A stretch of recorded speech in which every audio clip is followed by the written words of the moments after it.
안녕하세요. 윤렉입니다. 반갑습니다. 지난 시간 저희가 AOP에 대해서 간단하게 알아봤기 때문에 이제 그것을 코드로 어떻게 구현하는지 이제 구체적으로 좀 들어가야 되겠죠. 오늘은 구현 방식에 대해서 간단하게 이해만 해보고요. 다음 시간에 실제로 AOP를 구현하는 코드 좀 보여드리도록 하겠습니다. 일단 AOP를 구현하는 방법은 이래요. 저희가 DI를 구현하면서 이런 코드 작성한 적이 있었어요.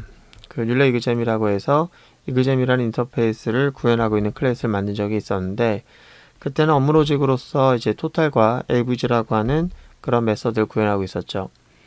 자, 이것을 저희가 구현할 때는 그 사용자가 요구하는 그런 요구사항 또는 사용자에게 서비스해야 할 그런 로직을 구현했었는데, 이제 때로는 새로운 관점이 생긴 거예요. 그 개발자거나 또는 여러 가지 이유로 그 새로운 관점이 만들어져 가지고 권한을 주기 위해서 코드를 삽입하거나 또는 이 함수가 굉장히 느리게 실행되는 것 같아서 얼마나 시간이 걸리는지 알아보기 위해서 이제 시간 타임을 출력해보는 로그를 추가하거나 그럴 수 있겠습니다.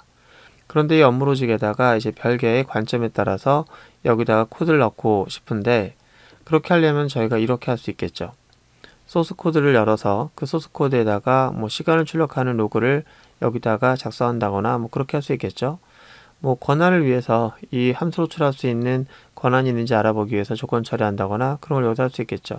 과거에는 이렇게 업무 로직과 상관없는, 그러니까 다른 관점으로 만들어지는 그런 코드들을 이 주 업무 로직에다가 같이 꽂아놓고 프로그램 했었거든요. 그런데 이렇게 작성하던 방식이 이제 시간이 지나면서 현실적으로 불가능한 경우도 많이 있다는 거죠. 예를 들어서 저희가 이 업무 로직을 구현하고 있는 메서드에 소스 코드 갖고 있지 않다고 하면은 여기다 코드를 삽입하는 것이 아예 애초부터 불가능하잖아요. 그죠?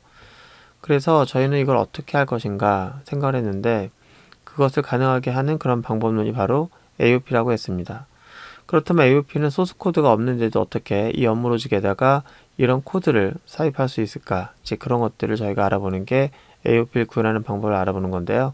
저희가 지난 시간에 이것을 구현하는 방법을 이렇게 얘기했었어요. 일단 주 업무 로직을 분리합니다. 이쪽은 소스 코드가 있든 없든 상관없어요. 저희는 이 로직에다가 이런 코드를 삽입하고 싶습니다. 그러면은 이거 분리해서 따로 만들 수가 있다는 거죠. 이런 코드 뭐라고 하냐면 여기다 꽂아 놓을 코드인데, 이런 코드를 우리가 크로스 커팅 컨선이라고 하는 것에 해당되는 코드라고 하고, 이거는 업무 로직을 갖고 있는 코어 컨선이라고 얘기를 했었습니다.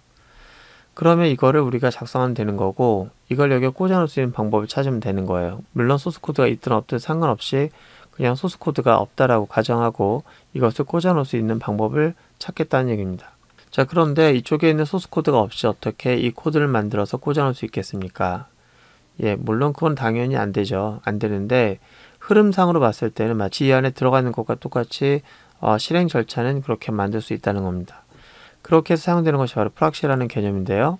보시면 이거는 이제 프락시라고 하는 녀석의 구현 방식이에요.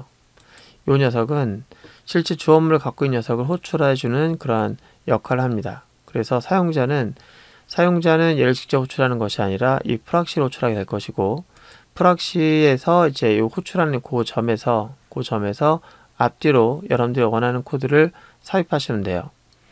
이거는 내가 만든 로직이 아니고 주 업무고 소스 코드가 없다고 합시다. 그런데 이거는 내가 만드는 거고 여기에 곁다리로 넣어야 할 크로스 커팅 컨선에 해당되는 코드를 여기서 작성할 수 있는 거예요. 그러면은 제가 이걸 호출한다고 합시다.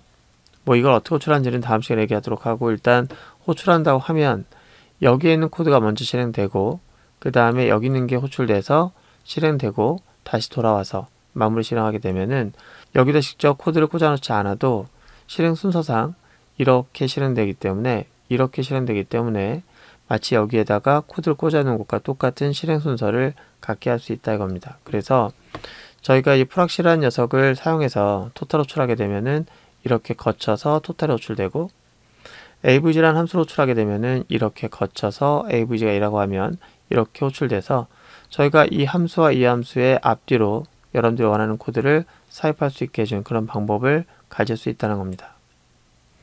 그래서 예를 들어서 작성하게 된 코드는 이렇게 되는데요. 저희가 이그잼을 위한 프락시를 만들고 그 다음에 인보크하는 녀석이 있고요. 얘가 실질적인 그 이그잼의 메서드로 호출하게 될 건데, 그 앞뒤로 로그를 출력하는 코드를 작성했습니다. 이 녀석이 크로스 커팅 컨선에 해당되는 두 가지의 코드고요. 그리고 내려가서 저희가 프락시를 대신해서 이제 사용하게 되는 거죠. 이렇게 하면은 저희가 소스 코드 없이 전에 만들었던 코드 또는 남이 만들었던 코드에다가 앞뒤에다 로고를 출력할 수 있는 그런 방법도 있고요. 물론 이 예제에서는 로고를 출력하긴 했지만 뭐 트랜지션이라든지 뭐 인증이라든지 기타 등등 할 수 있는 그런 로직을 여러분들이 꽂아 놓을 수가 있습니다. 자, 지금까지 설명했던 내용은 스프링과는 아무 상관없어요. 아무 상관없고 순수하게 자바라고 하는 플랫폼을 이용해서 AOP라고 하는 프로그램을 구현하기 위한 기본적인 코드를 보여주고 있는 겁니다. 이걸 저희가 다음 시간에 구현해 보면서 한번 실행도 해볼 건데요. 스프링은 전혀 상관없지만 만약에 여러분들이 이 기능에다가 스프링을 얹게 되면 어떻게 될 것이냐, 이쪽에서 불확실한 녀석을 사용하고 있는데 이 불확실한 녀석을 결합했다가 분리했다가 하는 것을 DI라고 하는 기능을 이용해서 굉장히 쉽게 해결할 수가 있습니다. 이거 코드에 수정 없이 불확실을 뺐다 꽂았다 할 수 있기 때문에 이런 부분에서 저희가 스프링을 같이 사용하게 되면은 AOP를 구현하기 굉장히 쉬워지는 겁니다. 자, 이 내용은 저희가 다다음 시간에 알아보도록 하고, 오늘은 이제 다음 시간에 구현하게 될 그런 코드에 대한 기본적인 이해를 좀 돕기 위해서 코드를 먼저 설명했습니다. 다음 시간에 이 내용을 간단히 직접 구현해보고 실행해보고 그렇게 한 다음에 그 다음 시간에는 스프링을 이용해서 이 AOP를 구현해보는 방법을 하나씩 알아보도록 하겠습니다. 오늘 고생 많으셨고요. 다음 시간에 뵙도록 하겠습니다.